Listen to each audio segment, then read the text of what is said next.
ನಮಸ್ಕಾರ ನನ್ನ ಸ್ನೇಹಿತರೆ, welcome back to my YouTube channel. ಬನ್ನಿ ನಾವಿವತ್ತು ಒಂದು ಒಳ್ಳೆ ಲಂಚ್ ಬಾಕ್ಸ್ ರೆಸಿಪಿನ ಮಾಡಿ ತೋರಿಸ್ತಾ ಇದ್ದೀನಿ. ತುಂಬ ಈಸಿ, ತುಂಬ ಟೇಸ್ಟಿ ಮತ್ತು ತುಂಬ ಹೆಲ್ದಿಯಾಗಿರ್ತಕ್ಕಂತಹ ರೆಸಿಪಿ ಇದು. ನಾನಿಲ್ಲಿ ಮಾಡ್ತಾಯಿದ್ದೀನಿ ಪನ್ನೀರ್ ರೈಸು. ಪನ್ನೀರ್ ರೈಸ್ಗೆ ಬೇಕಾಗಿರ್ತಕ್ಕಂಥದ್ದು ಮೇನ್ ಇಂಗ್ರೀಡಿಯೆಂಟ್ ಅಂದರೆ ಪನ್ನೀರು. ಇಲ್ಲಿ ಪನ್ನೀರ್ ನಾನು ಸಣ್ಣದಾಗಿ ಕ್ಯೂಬ್ಗಳಾಗಿ ಕಟ್ ಮಾಡ್ಕೊಂಡಿದ್ದೀನಿ.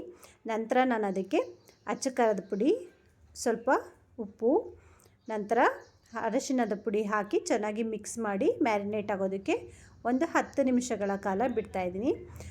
ಅದು ಮ್ಯಾರಿನೇಟ್ ಆಗೋ ಅಷ್ಟೊತ್ತಿಗೆ ನಾನಿಲ್ಲಿ ಒಂದು ಕುಕ್ಕರ್ ಪ್ಯಾನ್ ಇಟ್ಟು ಅದಕ್ಕೆ 2 ಸ್ಪೂನಷ್ಟು ತುಪ್ಪ ಹಾಕಿ ಗೋಡಂಬಿನ ಹೊಂಬಣ್ಣ ಬರೋವರೆಗೂ ನಾನಿಲ್ಲಿ ಹುರ್ಕೊಳ್ತಾ ಇದ್ದೀನಿ. ಗೋಡಂಬಿ ಹಾಕಿದ್ರೆ ಟೇಸ್ಟ್ ಚೆನ್ನಾಗಿರುತ್ತೆ ಮತ್ತು ಹೆಲ್ತ್ಗೂ ತುಂಬ ಒಳ್ಳೆಯದು. ಹಾಗಾಗಿ ನಾನಿಲ್ಲಿ ಗೋಡಂಬಿ ಹಾಕ್ತಾಯಿದ್ದೀನಿ. ಗೋಡಂಬಿ ಎಲ್ಲ ಚೆನ್ನಾಗಿ ಫ್ರೈ ಮಾಡಿಕೊಂಡು ನಾನಿಲ್ಲಿ ಒಂದು ಪ್ಲೇಟ್ಗೆ ತೆಗೆದಿಡ್ತಾ ಇದ್ದೀನಿ. ಇನ್ನು ನನ್ನ ಚಾನಲ್ನ ಯಾರು ಸಬ್ಸ್ಕ್ರೈಬ್ ಮಾಡದೆ ನೋಡ್ತಾ ಇದ್ದೀರಾ, ದಯವಿಟ್ಟು ನನ್ನ ಚಾನಲ್ಗೆ ಲೈಕ್ ಮಾಡಿ, ಸಬ್ಸ್ಕ್ರೈಬ್ ಆಗಿ, ಬೆಲ್ಲೈಕನ್ನ ಒತ್ತೋದನ್ನು ಮಾತ್ರ ಮರಿಬೇಡಿ. ನಿಮ್ಮ ಸಪೋರ್ಟ್ಗಳ ಮೂಲಕ ನಮಗೆ ಪ್ರೋತ್ಸಾಹ ನೀಡಿ. ನೋಡಿ, ನಾನಿಲ್ಲಿ ಎಲ್ಲ ಗೋಡಂಬಿನೂ ತೆಗೆದಿಟ್ಕೊಂಡು ನಂತರ ಇರ್ತಕ್ಕಂತಹ ತುಪ್ಪದಲ್ಲಿ ನಾನು ಪನ್ನೀರನ್ನು ಇಲ್ಲಿ ಫ್ರೈ ಮಾಡ್ಕೊಳ್ತಾ ಇದ್ದೀನಿ.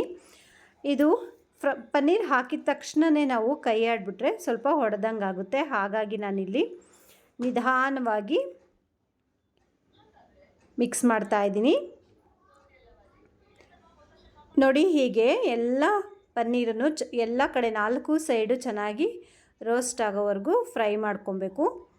ಫ್ರೈ ಮಾಡಿ ತೆಗೆದಿಟ್ಕೊಂಡ್ರೆ ಪನ್ನೀರು ತುಂಬ ಚೆನ್ನಾಗಿರುತ್ತೆ, ತಿನ್ನೋದಕ್ಕೂ ಕ್ರಿಸ್ಪಿಯಾಗಿರುತ್ತೆ. ಉಪ್ಪು ಖಾರ ಎಲ್ಲ ಹಾಕಿರೋದ್ರಿಂದ ಪನ್ನೀರ್ಗೆ ಚೆನ್ನಾಗಿ ಉಪ್ಪು ಖಾರ ಎಲ್ಲ ಹಿಡ್ದಿರುತ್ತೆ. ಹಾಗಾಗಿ ನಾವು ಮೊದಲೇ ಮ್ಯಾರಿನೇಟ್ ಮಾಡಿಟ್ಕೊಂಡ್ರೆ ತುಂಬ ಚೆನ್ನಾಗಿರುತ್ತೆ.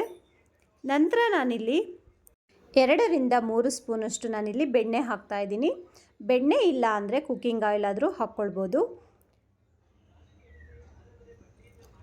ಬೆಣ್ಣೆ ಎಲ್ಲ ಕರಗಿ ಚೆನ್ನಾಗಿ ಕಾದ ನಂತರ ನಾನಿಲ್ಲಿ ಸ್ಪೈಸಸ್ ಹಾಕ್ತಾಯಿದ್ದೀನಿ. ಮರಾಠಿ ಮೊಗ್ಗು, ಪಲಾವ್ ಎಲೆ, ಚಕ್ರದ ಹೂವು, ಹೀಗೆ ಎಲ್ಲ ಸ್ಪೈಸಸ್ಸು ಹಾಕಿ ನಂತರ ಹಸಿ ಮೆಣಸಿನಕಾಯಿ ಇಲ್ಲಿ 5 ರಿಂದ 6 ನಾನು ಉದ್ದ ಹೋಳು ಮಾಡಿ ಇಟ್ಕೊಂಡಿದ್ದೆ. ನಂತರ ಈರುಳ್ಳಿನ ನಾನಿಲ್ಲಿ 3 ಈರುಳ್ಳಿ ಸ್ಲೈಸ್ ಮಾಡಿ ಇಟ್ಕೊಂಡಿದ್ದೀನಿ. ನಂತರ 3 ಟೊಮೆಟೊನ ಕಟ್ ಮಾಡಿ ಇಟ್ಕೊಂಡಿದ್ದೆ.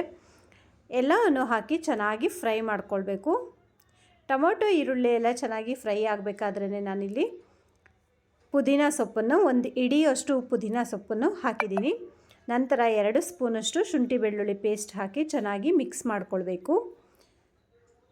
ನಾನೀಗ ಗರಂ ಮಸಾಲ ಒಂದು 1/4 ಚಮಚದಷ್ಟು ಗರಂ ಮಸಾಲ ಹಾಕಿದ್ದೀನಿ.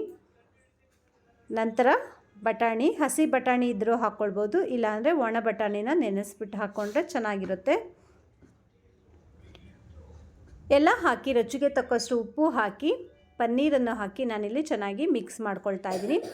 ಚೆನ್ನಾಗಿ ಮಿಕ್ಸ್ ಮಾಡಿ ಎಲ್ಲ ಮಿಕ್ಸ್ ಆದ ನಂತರ ಅಕ್ಕಿ ತೊಳೆದಿಟ್ಕೊಂಡು ಅಕ್ಕಿ ಹಾಕ್ತಾಯಿದ್ದೀನಿ. ಸೋನಾ ಮಸೂರಿ ಅಕ್ಕಿ.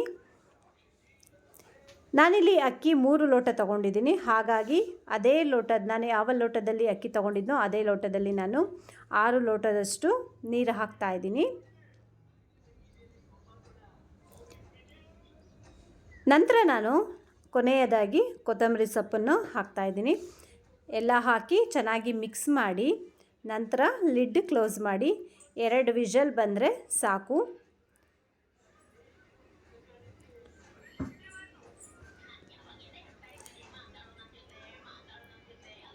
ಎರಡು ವಿಷಲ್ ಬಂದ ನಂತರ ಕುಕ್ಕರ್ ತಣ್ಣಗಾದ ನಂತರ ನಾವಿಲ್ಲಿ ಕುಕ್ಕರ್ ಓಪನ್ ಮಾಡಬೇಕಾಗುತ್ತೆ. ಲಿಡ್ ಕ್ಲೋಸ್ ಆಗಿರೋದನ್ನು ಓಪನ್ ಮಾಡಬೇಕಾಗುತ್ತೆ.